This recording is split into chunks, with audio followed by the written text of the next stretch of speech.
Jadi kalau tadi kita bicara asam, jadi asam itu 1 sampai dengan 7. Oke ya, sepakat ya? Jangan ada yang lupa lagi ya. Oke. Kalau asam kuat, ciri-cirinya pH-nya di bawah 1 sampai dengan 3. Ini contohnya HCl ya. Sekarang yang asam lemah, ciri-cirinya ya dari sini sampai dengan sini. Ini contohnya CH3COO. Tuh ya. Ciri-cirinya asam kuat itu rata-rata pH-nya di bawah 3, 1 sampai dengan 3. Kalau yang lemah, kenapa dia disebut lemah asamnya? Karena dia sudah mendekati netral. Sekarang basa. Oke ya, kita ini 14. Basa lemah berapa sampai berapa pH-nya? 7 Ya, kurang lebih 7 sampai 9. 10. Kemudian ya 7 sampai 10 ya? 10 sampai 14 ini basa kuat. Contoh basa kuat adalah NaOH dan KOH.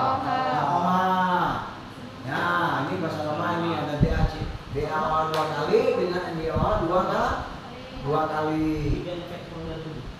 Paham di sini ya? Nah, ya. Kemudian tadi saya tanya ada reaksi asam basa. Contoh reaksi asam basa berarti adanya reaksi antara asam dan basa. Oke, kita ambil contoh sekarang. Asamnya apa yang mau kita tulis? HCl. Setuju ya? HCl yang gede-gede ya. Ditambah dengan apa? NaOH. Oke, kita tulis di bawahnya. Ini asam kuat. Asam kuat. Ini basa kuat. Menghasilkan. Kalau menghasilkan tanda panahnya begini kan 2 ya. Kalau panahnya 1 begini apa maksudnya? Nah, pernah kan? Pernah nemuin begini kan? Apa artinya? Reaksinya dapat bolak-balik. Nah, kita enggak bisa bolak-balik ya. Ini reaksinya enggak ini pusing nanti ya. Nah, kalau sudah HCl, hasilnya apa kira-kira? NaCl. Dari sini kan NaCl. Nah, ditulis di sini NaCl plus yang belum mana-mana ini kan? Oh, jadi kayak belajar di kelas 10 lagi ya. H2O. Ini kita sebut asam kuat, asam klorida atau hidrogen klorida. Orang Indonesia nyebutnya asam klorida ya. Kalau yang tepat itu hidrogen klorida. Natrium hidroksida. Nah, ada yang bilang sodium hidroksida. Menghasilkan natrium klorida. Natrium klorida ini disebut juga dengan garam. Oke. Saya disebut dengan garam dan dapur. Asin nggak? Asin. H2O air. Nanti kita prakteknya ini. Salah satunya. Kita ambil HCl, kita ambil NaOH, kita aduk. Tapi harus tahu perhitungannya nanti harus sama. Ya reaksinya harus sama kan begini ya. Nggak boleh ini 1 mili, ini 2 mili. Nggak boleh. Kita coba. Kalau sudah dicoba, nanti kita keringkan HCl dan NaOH-nya, kita keringkan, kita cicip, bener nggak asin? Kalau mati kita kubur. Enggak ya. Enggak ya. Kita coba nanti kita cicip. Boleh. Halal lah. Hasilnya kan garam dapur. Halal. Garam. Iya, ini pertanyaan yang memang tahun lalu juga ada beberapa anak yang nanya begitu. Iya, Pak, gimana Pak? Bahaya nggak Pak? Nah, kalau dipisah berbahaya. Contoh kamu membuat sabun cuci piring kemarin. Sabun cuci piring masih ingat bahannya apa aja? Hexagon. Itu kalau kena tangan kita kemarin agak-agak nggak enak kan? Gatel ya.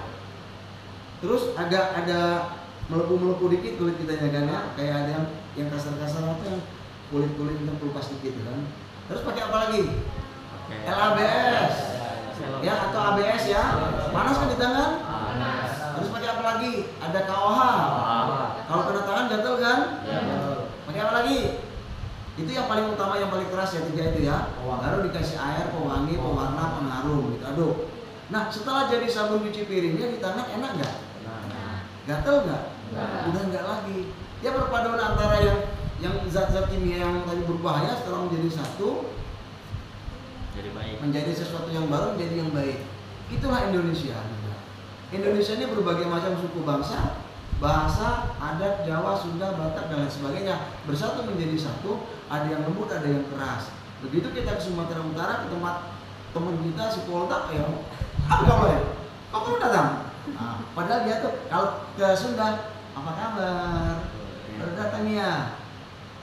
Sampurasun kalau di Jawanya. Kalau di Batak, orang Batak jauh, kamu ini lama tak bersua sama saya. Iya, gitu ya. Iya, kalau kata orang tua, oi, lamunian kita nih tidak bertemu. Sekali nengok kau lah di sini, oi, kau hebat nian sekarangnya. Itu lain. Cuma begitu kita bersatu, indah kan? Tidak ada saling menyakiti, tidak ada saling dusta di antara kita, gitu ya. Oke, kembali lagi ke ini. Jadi pelajaran kita netralisasi itu nanti ini asam kuat plus basa kuat menghasilkan garam. Terus Air. garam ini hasilnya netral nggak? Belum. Garam netral nggak hasilnya? Garam itu pH-nya berapa? Ya sudah, hari ini boleh nggak kamu sebut? Nanti kita praktikumnya ini kita sebut, kita cek pH larutan garam ini nanti berapa. Nah, jadi ini kita tambah, ini kita aduk, kita pakai pH meter, nanti kita cek berapa pH-nya. Ya, kalau 6,9, 6,8 kita masuk kategori udah netral. Tapi kalau hasil analisa kalian nanti minggu berikutnya kita analisa hasilnya 5, ada yang salah dengan perhitungan kalian. Makanya waktu membuat ini, menambahkan ini harus jelas. Kalau ini dia pakai 0,1 normal, ini juga harus 0,1 normal. HCl mula-mula dalam kemasannya berbentuk cairan atau padatan? HCl cairan atau padatan mula-mula pas kita baru beli dari pabrik? Cairan. Ingatin ya, sampai tua kamu nyari di tempat padatan nggak ada. NaOH? Padatan. Oh, harus tahu begitu kamu nanti kerja, waktu kerja kalibrasi menggunakan larutan ya? Larutan enggak, Pak. Enggak. Kamu juga enggak pakai larutan ya? Coba apa? Larutan yang dibuat apa? Iya sering pakai HCl, pakai. Terus dia mainannya beda ya? Iya, Mainannya bahan kimia deh. Main bahan kimia Pak di lemari asam. Oh, luar biasa ya. Begitu kamu bikin larutan HCl, yang terngiang di kepala kita, yang di benak kita, oh HCl. Pasti yang terngiang, oh botolnya warnanya seperti itu ya kan? Warnanya gelap. Nah, nggak mungkin kamu mencari kemasan yang botol berwarna putih yang terbuat dari plastik, nggak mungkin. Itulah kamu sudah yang namanya udah makrifat ilmu, udah ngerti sama ilmu. Nggak bisa dibohongin. Saya mau cari HCl, kamu cari kemasannya yang botol plastik, nggak mungkin ada sampai tua. Begitu juga kamu mencari NaOH padatan, bentuknya bulat-bulat seperti permen Mentos, gitu ya. Bulat seperti ya, bener ya? Nah, itu padatan dia. Kecuali NaOH-nya sudah dibuat larutan, baru dia berubah menjadi larutan, ya. Boleh dicari di botol yang ada labelnya, ya. Nih ya, bisa nanti kita buat ini ya. Nah, untuk mencari 0,1 N HCl, 0,1 N NaOH harus pakai perhitungan. Masih ingat di pelajaran AKD kemarin ya? Itu pelajarannya ini. Bagaimana cara membuat larutan HCl 0,1 N. HCl yang tersedia itu adalah 36%. Masih ingat?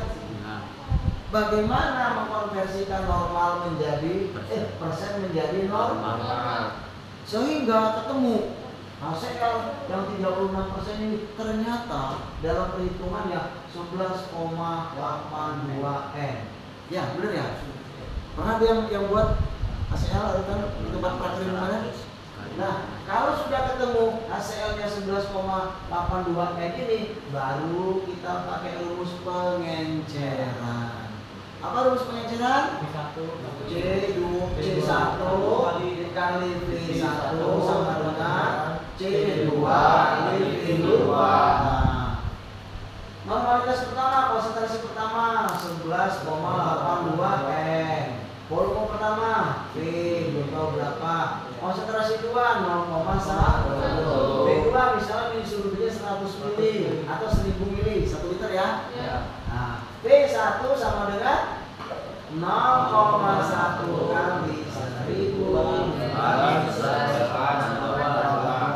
D sama dengan misalnya 20,10 mili. Nah ini yang diambil HCl yang ini yang diambil dari botol regen yang berwarna coklat kehitaman. Untuk membuat 1000 mili, pilihnya 20 mili misalnya ya. Sisanya apa? Sisanya aquades.